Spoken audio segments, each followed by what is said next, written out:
we're live on Facebook Live. Not on the radio yet, but we're live. You can say hello to Facebook. Hi, Facebook. Waiting for our intro music. I love it. I know, huh? It's always a good entry. So quiet in here today. I guess it always is. Good morning, everybody, and welcome to the 425 show. I'm your host, Nicole Mangina, with Windermere Real Estate. Been with Windermere for 22 years, and all of a sudden I can't say it anymore. But yes, I'm your host, Nicole Mangina, with Windermere Real Estate. And we've got a great show in store for you today.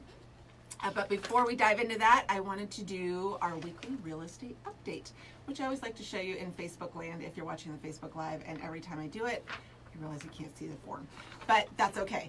Know that you can always go to the website after the show, NicoleMangina.com/podcast, and we'll have it on there, and then you'll actually be able to read it. But the stats came out for December, so it's good to see kind of how the whole year shook out. You know, 2018 started off fast and furious in the real estate market, and then it really kind of slowed down. It stalled a little bit. Interesting, I did some open houses over the weekend, and they were super busy. So I think everything's going to pick up and be just fine in 2019. But I did think it was interesting. So 2018 December ended the month with 1,200 active listings compared to 2017, which actually ended with 415 active listings. So quite a big difference. It's 3 times as many listings in the month of December in 2018 versus 2017, which then, you know, makes sense as to why everything felt so much slower. And the absorption rate, the rate at which things are selling, definitely went down a little bit as a result of it. In 2017, there was only a 0.8 month supply of inventory, which meant that if nothing new came on the market, it would take less than a month to sell through all the homes that were on the market. In December of 2018, it was 2.5 months. So definitely more inventory, taking a little bit longer to sell, but let's be real, 2.5 months of inventory is really not that much. It's still a really strong market. And I think 2019 is going to be great. But there you go. Those are the numbers. You can always go to the website after the show, NicoleMangina.com/podcast. But now I'm excited to dive in and talk to our guest this morning. How are you, Mandi? I'm great. Thank you so much for having me. Yeah, thanks for being here. We've got Mandi Asplund, and you are a photographer, but you specialize in branding for business owners and entrepreneurs. Yes, that's correct. I like to describe myself as a lifestyle branding photographer because I do think that there's a bit of a difference between sometimes branding can just be seen as headshots, but what I do is a lot more than that. Right. So the lifestyle aspect for me is a really important kind of differentiator. For sure. Yes, you're right. Branding used to be, you know, you got your token headshot and your logo, Yes. and you were good for like 25 years, right? Yes. It's a little different now. It's a much more fluid and dynamic thing. And, you know, visual media is huge, right? Yes. Whether it's social media or whatever it is, so many business owners are telling their story visually, much more so. And the public kind of wants to see them in the visuals. It's not the kind of the old school stuff where it was just images, right? Yeah, so I think you touched on two really important points there. I think the first one being that especially with our culture, our pace just continues to pick up every day. We're so busy. We have such long to-do lists. You know, when we jump on websites or on social media and we're looking for a business to work with, oftentimes our first point of contact with that business is a visual, Right. and we don't always want to take the time to read further into it unless there's something about that particular image that's really drawing us into that business or to that person.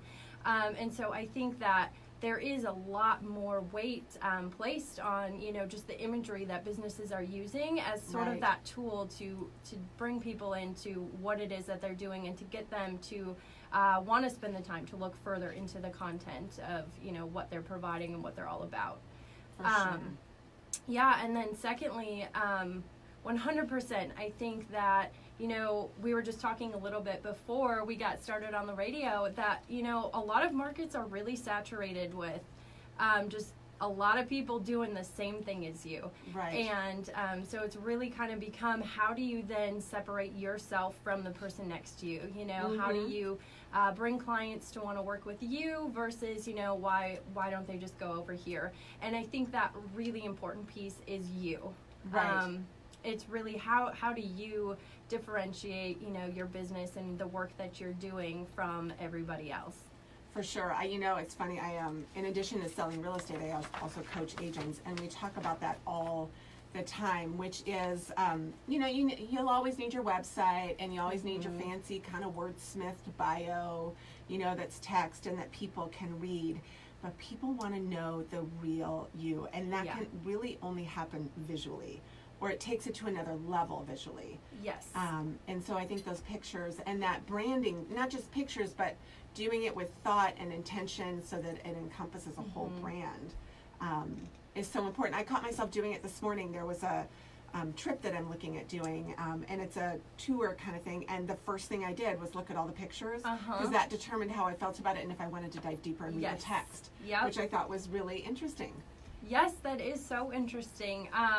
And yeah, you know, I think it's really important when speaking about your brand, you know, like you were saying, to have that piece of intention that goes with, you know, the photographs that you're sharing, because it's really important to not just be putting anything and everything out there, but to really have the intention of, you know, how does this tell my client, you know, what it is that I do, what I can do for them, but also bringing in that personal side of things, like in what ways can we find connections, you know. I think one thing that is really important, I used to think as a business owner I had to appeal to everybody, you know, as a photographer, that I needed to photograph this person and that person and this person, and it was really a beautiful thing to realize that not everyone's your ideal client all the time, you know. And so really finding those people that you're so passionate about working with comes down to those connections, you know. How do you connect with them? What do you have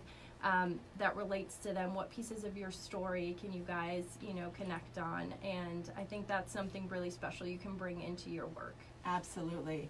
Well, and you know, for a lot of business owners, we do so many different things, right? Yes. You know, when I am working with my clients selling real estate, sometimes I'm helping them buy something, sometimes it's selling, sometimes it's, you know, hey, we're going to make some upgrades to our house, what, you know, and and in that conversation, they may not be thinking about selling, but it's, hey, if we're going to spend this money, where should we spend our money? Because we do maybe 10 years from now want to sell it. What would give us the highest return, right? There's so many different hats and ways that I work with clients.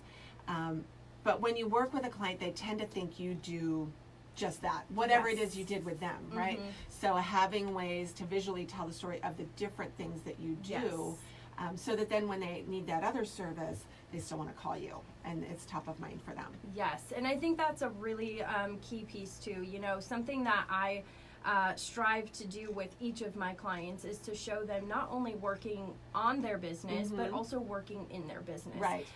So, you know, for us as business owners, we do all the day-to-day stuff every day. We know the ins and outs of what we're doing in our business, and it kind of seems, okay, this is common sense, you know, don't people know this is what I do?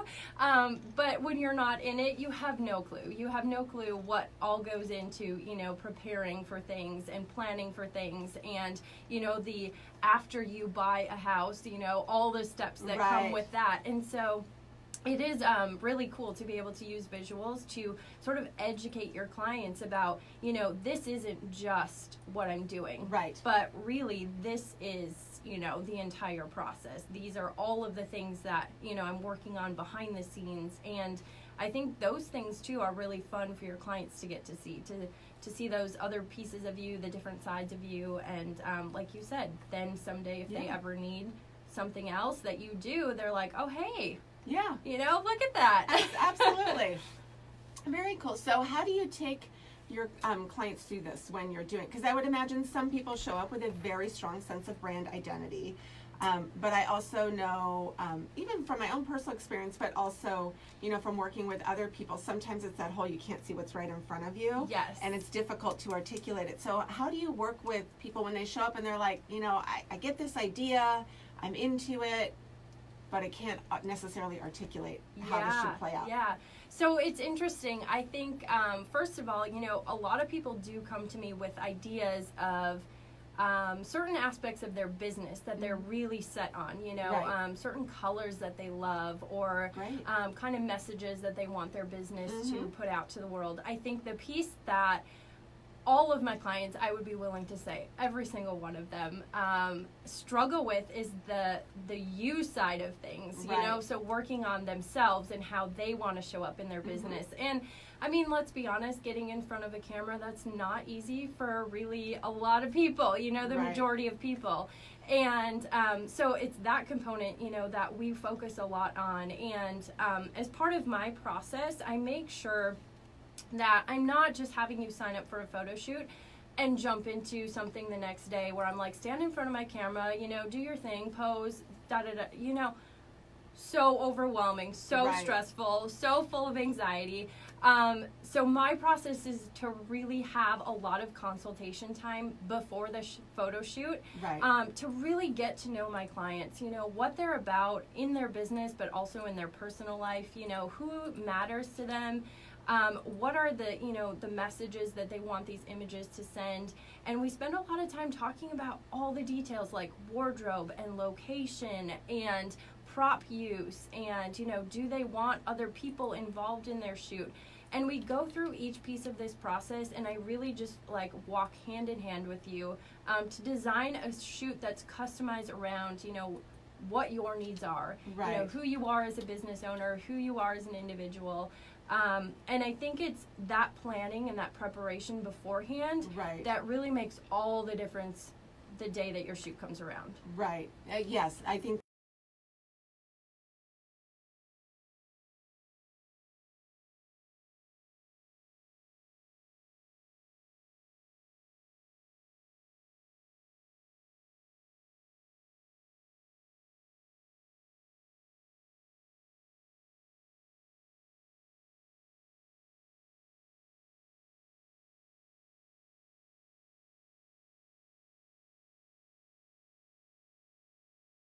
These things, there's all these excuses, but honestly, that is my job. Like, that is what I love to do, is to be able to figure out, you know, who you are, how you want to show up, you know, who you want to be, and to capture that in photographs. And I think that the thing that I love so much about photography is the way that I'm able to see my clients through my lens, to really get them to open up and to see, you know, their authenticity come out, Right. you know, and come alive. And it doesn't always happen right away, you know. Yeah. Sometimes it takes a little bit of work, and but that's my job, and that's what I love to do. I love to make their personality just shine and to really come out and be super present in their images. that's great. Do you have one or two tips that you can share with our listeners if they're thinking, oh, this might be something I want to do, but I have no idea where to start?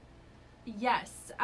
So first of all, you know, it sounds a little weird, but finding a photographer that you can trust, I think, is a huge, you kind of need a huge piece personal of it. connection with your photographer. Yeah, you know, if you're going to be sort of putting yourself out there and really showing a lot of vulnerability, you Right. want to make sure that the person that's on the other side of the camera is somebody that you're going to feel relaxed and Sure. comfortable with. And so I think, you know,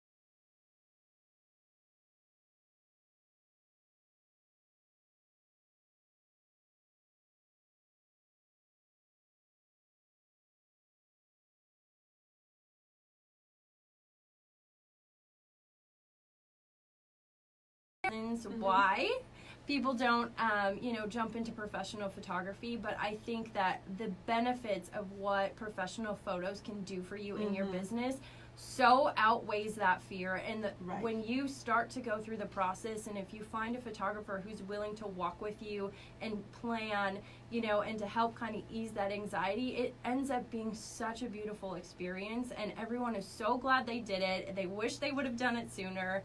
And so I would say, you know, just just either embrace the fear or just try to let it go. Yeah. You know, just it's gonna be worth it in the end, I promise. Yeah. Well, and so two things came up with that. One is you look how you look, right? Mm-hmm. Yes, so true. You're gonna make people look the very best version of themselves. Yes, for sure. absolutely. But I remember teaching a class for agents, and we were talking about video, and one gal said, she was standard, right? I wish I could lose a little weight, or I Yes, wish I could yes. do this or that, or I don't like how you look on video. I said, have you ever gone to an appointment and had somebody look at you and go, no? And she's beautiful, right? She's always well dressed.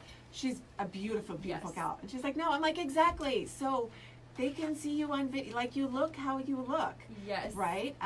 So put it out there, because that's what people are going to bond with, right? Yeah. And we all have our own beauty inside of us.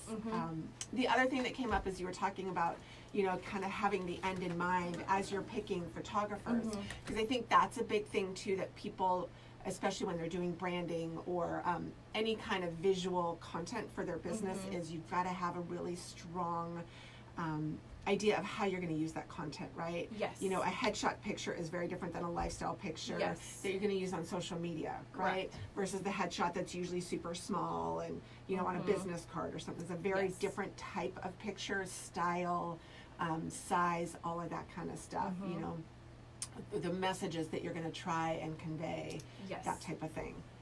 So do you walk through with people and kind of figure out, okay, you know, what are you going to do and all that kind of stuff? Absolutely. That is one of the questions that we cover during the consultation is Yeah. what is the point of this photo shoot for you? You know, Yeah. where do you see yourself using these images?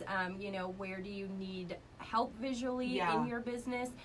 It's different for everyone, you know, like there are certain entrepreneurs who social media is their life. You know, they're posting every day, Yeah. once a day, if not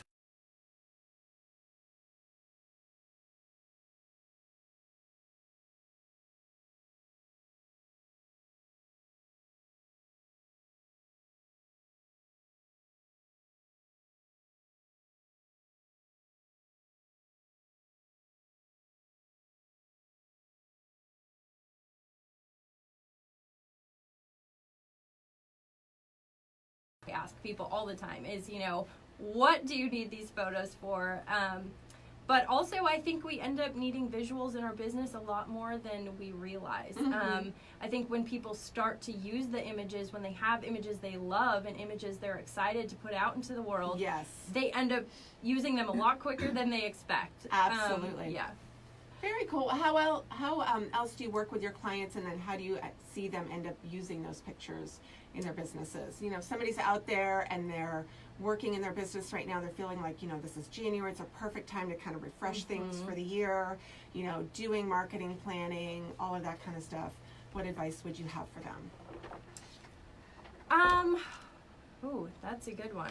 So I would say that you need to start somewhere. Yeah. So I think if you're not someone who has a lot of new visual content now, or you're not really sure how you're going to use it in your business, it's good to start. It's good to start with a photo shoot, start with a branding shoot, because I think, you know, there's a lot of entrepreneurs who don't even have these types of photographs yet. Sure. And I think once you start putting them out and seeing the responses that your clients are giving you, you're going to start to be able to feel out, you know, where are they responding to these images? Is it on social media? Are they responding more to my website? Do I need it? Like, what happens if I put a photo in my email signature? You know, I just worked with a real estate agent last year, and we literally did a handful of shots. I'm not even 12 images. She just wanted a few new ones. She put one of the images on her email signature, and the responses that she got back were overwhelming, from people just saying how amazing they thought her photograph was. Oh, that's great. Yeah, and it was such a beautiful thing. And, you know, honestly, that photograph led to referrals, which led to more business for her. And that's great. she's at a point now where she's like, all right, let's pick this up a notch, you know? That's great. Again, if you're just joining us today on the 425 show, we've got Mandi Asplund with us. She is a photographer that specializes in personal branding for entrepreneurs and small business owners. So cool. And you have lots of different packages. Yes. From the I just need a headshot to I am a social media fanatic. I need, 60 Yes. pictures to get me through the next couple of months kind of thing. You really do it all, and you do lots of different locations, and it's a really intensive photo shoot with you, or as much as people want it to be. Yes. Yeah. That's so true. Like I said, everyone's at their own place, Yes. and every business is a little bit different. So I do try to offer a good variety that just Yeah. matches the needs of, every different client that I have. And a lot of people, being that this is something new for them, they like to start small and see where it goes, which is totally fine with me. Yeah. I love just being able to get people into the process, because I have yet to have a client who has done this and not wanted to move forward and, do more in the future. So And you have a fantastic Instagram feed as we're chatting about this. Thank What's your you. Instagram handle? It's Mandi, Mandi, and then a photo. Okay, Mandi, Mandi, a photo. Yes. So if you're looking for a photographer, go check out her Instagram feed, because it's filled with beautiful pictures of lots of different people that you've done shots for. Yes. Right? thank Some you. are traditional headshots, some are kind of the more lifestyle. So, because like you said, it is really personal when you're working with a photographer. So if you are out there thinking you need new pictures for the new year, I would totally encourage you to check out Mandi's Instagram feed. And we'll also have the link on the website after the show, because Thank they can you. get a really good feel for this type of pictures you do, what you bring out in people, all of that great stuff. Well, thank you. Yeah, Yes. absolutely. Cool. Well, it's the 425 show, so we would be remiss if we didn't talk a little bit about what you love about living in the 425. Yes. Are you a native? Did you grow up here? I didn't actually. Okay. So I grew up in Wisconsin. I love it, Midwestern girl. Me too. Yeah, I know. I've met a whole lot of people out here actually Yeah. from the Midwest, so it's been pretty cool. But I will say I've been out here in Seattle now for about 6 years, and I love it. You know, everything about it out here. There's actually a lot of aspects of the Seattle area that remind me of home. Yes. And that, for me, that's one of the things. So, nature, you know, it's beautiful. being on the water and out in the mountains. I'm a total outdoors kind of girl. Yeah. Oh yeah. Love So anytime I can get out, hiking or camping. We just went snowshoeing 2 weeks fun. ago. Where did you go snowshoeing? We actually went down on Highway 2. Okay. So I couldn't tell you exactly where we went because we had looked up the weather conditions to go to a particular hike, and when we got there, there was no snow. It was just pouring shoot. rain. Oh, So no. we just took it upon ourselves to continue driving till we found snow. We got out of the car and we just started snowshoeing. Oh, I think I saw some pictures actually on your Instagram feed. So there you Yeah. go. You could get some Yeah. good snowshoeing spots on Instagram as well as photography tips. Yeah. That's great. I know. I think it's a La Nina year, so it's not supposed to be awesome snow. Enough to get it done, but it's not supposed to be great. That's snow. okay. I'll take it. I love that you found a spot though. Yeah. Very cool. Do you have any favorite hikes around here?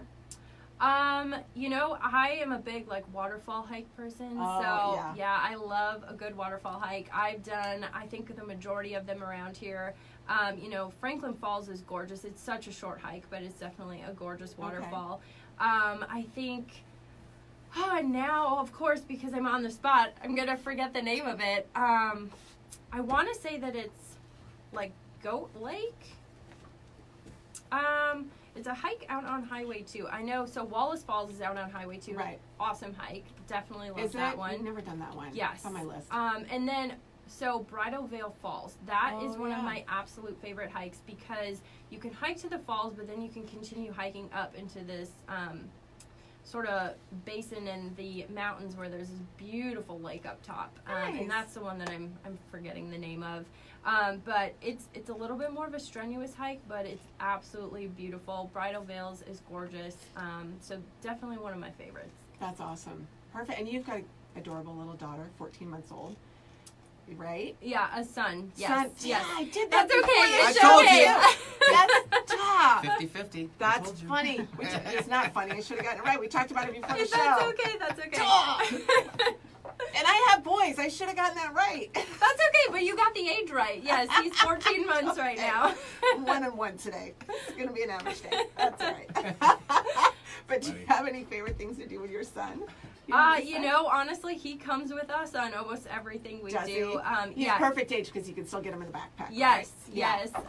You know, I injured my lower back back in high school, and so he's getting to the point where I can't quite, you know, haul him around by myself all the time. I still do, but yeah, my husband, he's always throwing him in the pack, and off we go. And I'm taking, you know, we've got a little dog sometimes we'll take with us who I throw in a pack. Otherwise, you know, I've got the food and the water and all that good stuff. That's awesome. So tribe out there. Yeah, he's on the go right now, into everything, always wanting to move, and so any chance we get him, you know, outside and doing his thing, we're all about it.